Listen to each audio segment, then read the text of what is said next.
हमारे साथ कन्नौज सीट से बीजेपी प्रत्याशी सुब्रत पाठक हैं। सुब्रत जी, आपने एक चिट्ठी लिखी जिला निर्वाचन अधिकारी को कि कन्नौज जिले में कुछ बाहरी गाड़ियां आ रही हैं, कुछ अराजक तत्व आ रहे हैं। नहीं, बाहरी गाड़ियों के लिए नहीं लिखा मैंने लिखा था, हाँ, मैंने लिखा है कि कन्नौज के तमाम मुस्लिम बाहुल्य क्षेत्रों से मुझे इस प्रकार की सूचना आ रही है मेरे कार्यकर्ताओं के द्वारा कि वहाँ पर कुछ संदिग्ध लोग उन्होंने देखे हैं जिनको उन्होंने अपनी पूरी लाइफ में कभी नहीं देखा, और वो लोग वोट डालने का ऐसे कह के आ रहे हैं। तो मेरा ये है कि चूंकि इस बार मुस्लिम का भी गरीब तबका जो है वो भारतीय जनता पार्टी को वोट कर रहा है, तो कहीं ऐसा तो नहीं कि उन गरीबों को दहशत में लेने के लिए कुछ इस प्रकार के लोग बुलाए गए हों, और जो आ रहे हैं कोई मदरसों में घुस गए हैं, कोई किसी घरों में हैं।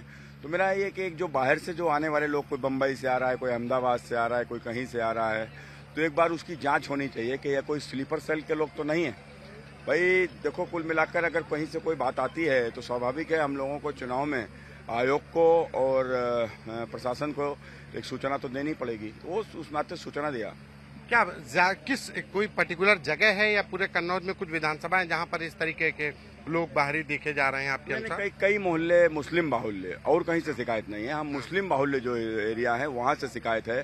तो देखने में आया है कि ज्यादातर जो पीएफआई मॉड्यूल है या आतंकवादी जो भी हैं वो ज्यादातर मुस्लिम बाहुल्य क्षेत्रों से ही निकलते हैं या उन्हीं के समाज के होते हैं।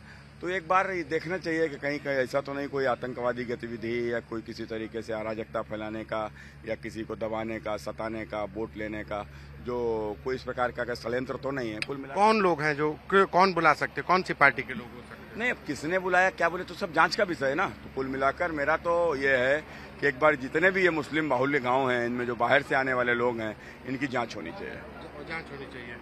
क्या ये चुनाव के दौरान मतलब इस तरीके से पहले से भी आपको इनपुट था, क्योंकि आप पहले भी रोहिंग्या को लेकर के भी कह चुके हैं, क्या पहले से इस तरीके की गतिविधियां चल रही थी?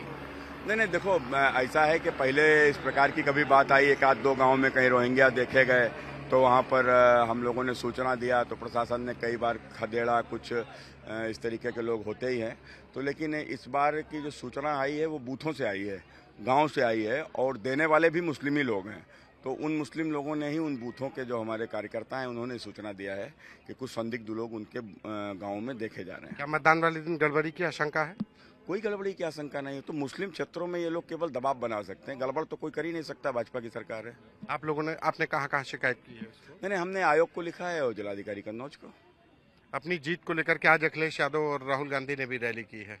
वो कह रहे हैं कि इस बार हमारा तो घर है, और कन्नौज से अखिलेश यादव ने अपना पहला पर्चा जब दाखिल किया था उस समय भी एक इमोशनल अटैचमेंट की कोशिश की थी। देखो, अखिलेश यादव जी ऑस्ट्रेलिया से सीधे आए थे, और चूंकि उनके पिताजी अखिलेश जी उनके मतलब मुलायम सिंह जी के पुत्र थे, तो बगैर कोई संघर्ष आकर चुनाव लड़ गए, पिताजी के कारण से जीत गए।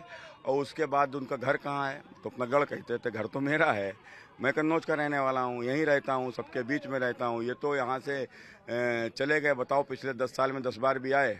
अगर आप घर कहते हो कभी होली दिवाली दिखाई पड़े, चलो ईद बकरीद बताओ अगर आए हो, होली दिवाली तो आप मनाते नहीं होगे शायद। तो देखो, जब आपका घर होता है तो होली दिवाली में आदमी अपने घर के बीच में होता है, घर के साथ में होता है, कभी देखा किसी ने क्या?